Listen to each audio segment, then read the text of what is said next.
É igual alguém está pregando por aí. A igreja vai passar pela grande tribulação. Então, peraí. Eu estou se consagrando. Eu estou renunciando à minha vida para me encontrar com o anticristo.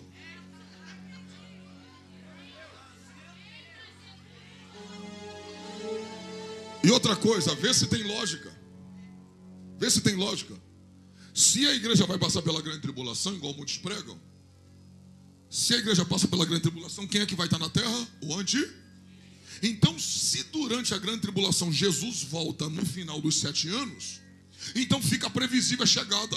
Quem é que vai andar torto? Quem é que vai andar no adultério, na fornicação, no pecado? Todo mundo vai querer andar certinho. Preparado para o choque?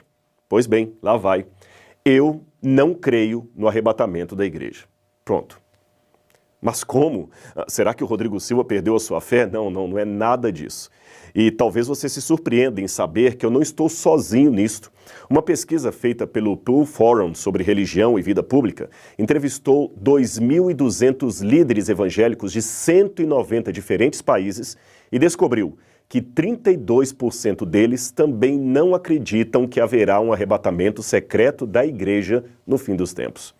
Quando a pesquisa muito semelhante foi feita com teólogos, desta vez norte-americanos, o número daqueles que negavam ou nutriam sérias dúvidas sobre o arrebatamento era da ordem de 60%. Apenas para situar aqueles que talvez não saibam do que eu estou falando, é que uma grande parte dos cristãos evangélicos de hoje, especialmente pentecostais e neopentecostais, acredita que a segunda vinda de Cristo terá 2 fases. A primeira é quando ele vem de maneira secreta para arrebatar ao céu aqueles crentes mortos e vivos, conforme está em 1 Tessalonicenses capítulo 4, versículos 13 a 17. Nesta compreensão, uma multidão de pessoas irá desaparecer de um momento para outro. É por isso que, em alguns automóveis, nós vemos às vezes aquele adesivo escrito: cuidado, em caso de arrebatamento, este automóvel ficará descontrolado.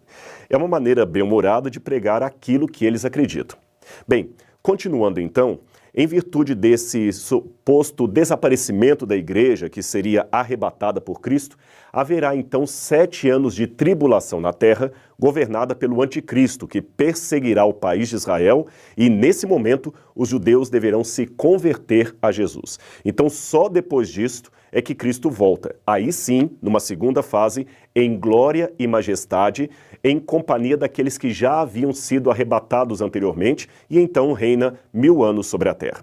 É mais ou menos isto que ensina o dispensacionalismo ou a doutrina do arrebatamento secreto. No entanto, talvez poucos saibam, mas apesar do fascínio que essa visão traz sobre muitos crentes, esta não é uma doutrina claramente encontrada na Bíblia Sagrada.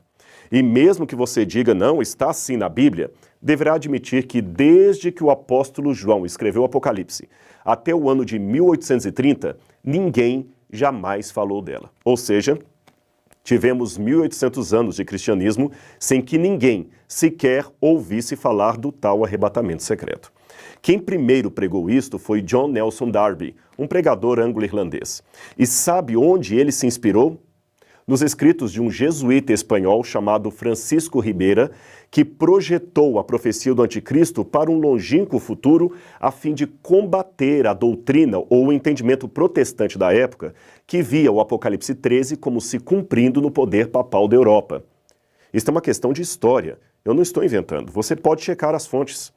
Os grandes reformadores, aqueles como Lutero, Calvino, Zwinglio, os irmãos Morávios, Wesley, nenhum deles acreditava no arrebatamento secreto da igreja. Pelo contrário, todos falavam apenas de uma única e clara volta de Jesus, que acontecerá em apenas um estágio e será visível e gloriosa em todo o mundo, e não num arrebatamento pré-tribulacionista. Somente no início do século XX é que essa visão do fim se tornou popular através da chamada Bíblia Anotada de Scofield e outros evangelistas. Agora, é estranho que uma doutrina assim tão complexa, tão bem elaborada como esta, e que seja supostamente bíblica, seja tão estranha na história do cristianismo. É estranho que nenhum servo de Deus a tenha percebido em 2000 anos de história da igreja. Uma vez um pastor evangélico muito consagrado a Deus, a quem eu respeito muito, me disse: mas Rodrigo, Deus tem de tirar o seu povo da terra antes que venha a grande tribulação. Veja, a história sagrada ensina que em todos os tempos, era ele argumentando, em todos os tempos de juízos divinos sobre as civilizações, Deus sempre livrou os seus fiéis. Livrou Noé do dilúvio, livrou a Ló da destruição de Sodoma, livrou a Israel das 10 pragas que atribularam o Egito e prometeu livrar a sua igreja na hora daquela tentação que há de vir sobre toda a terra. Ele então citou Apocalipse capítulo 3, verso 10, que diz: eu te guardarei na hora da provação. Mas espere um pouco. Eu falei para ele então: pastor, guardar é proteger, não é retirar de um lugar para o outro. Em nenhum desses textos que você citou, Deus arrebatou o seu povo para não sofrer o juízo. Pelo contrário, ele os protegeu, mas não os tirou. Jesus mesmo orou ao Pai: não peço que os tires do mundo, mas que os livres do mal. Veja, Noé estava protegido dentro da arca, mas permaneceu em meio ao dilúvio. Ló foi tirado pelos anjos, porém correndo em meio ao fogo que caía, e ele não foi arrebatado secretamente. Os hebreus, é claro, foram poupados das pragas no Egito, mas continuavam na terra de Faraó enquanto as pragas caíam. Com muito respeito pelos que pensam diferente, eu digo que não vejo na Bíblia Sagrada nenhuma passagem que ensine claramente a volta de Jesus em 2 estágios, um secreto, o outro visível. Mas eu sei que alguém ainda dirá: Rodrigo, Paulo deixou bem claro em Tessalonicenses que nós seremos arrebatados para encontrar com o Senhor nas nuvens, e ser arrebatado é ser tomado de modo súbito, sem que ninguém veja. Ora, confira o dicionário e você vai ver que arrebatado não tem nenhuma conotação de ato secreto, nem em português, nem no grego, que era a língua original do Novo Testamento. Tanto é que a palavra harpazo, ou arrebatar, pode ser traduzida por roubar em Mateus 12, 29. E veja que ela claramente tem o sentido de algo visível, pois Jesus diz nessa passagem que ninguém consegue roubar ou arrebatar a casa do valente a menos que o amarre. Ora, se fosse algo secreto, o valente nem perceberia. Eu sei que o valente nesse texto da Bíblia representa o inimigo de Deus. E como ser espiritual, ele tem que ser amarrado para que a igreja seja salva ou arrebatada. Mas isto não invalida o argumento etimológico de que a palavra original não tem o sentido claro de ação oculta, secreta. Aliás, se você prestar atenção, todos os textos normalmente lidos como referentes ao arrebatamento secreto da igreja possuem em seu contexto um quadro maior de vinda inesperada, porém gloriosa, e visível em todo o mundo, até pelos ímpios. É claro que, pelo tempo, eu não tenho como analisar passagem por passagem, mas eu cito apenas uma delas, que está em Mateus capítulo 24, versos 40 e 41.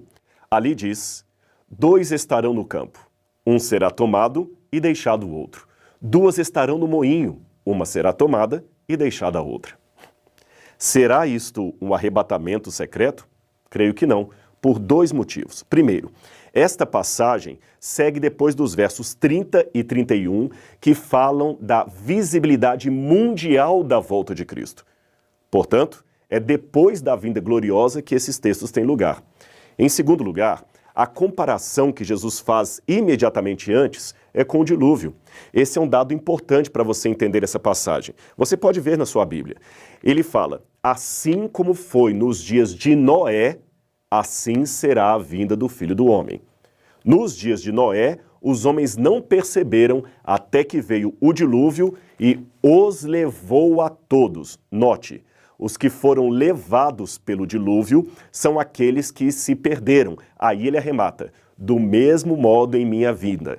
Um será tomado e o outro deixado. Ou seja, um será levado, como os antigos foram levados pelo dilúvio, e o outro será poupado, como poupada foi a família de Noé.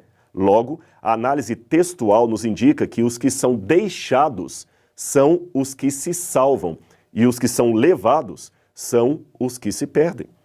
Veja com calma na sua Bíblia e você verá que é isto mesmo.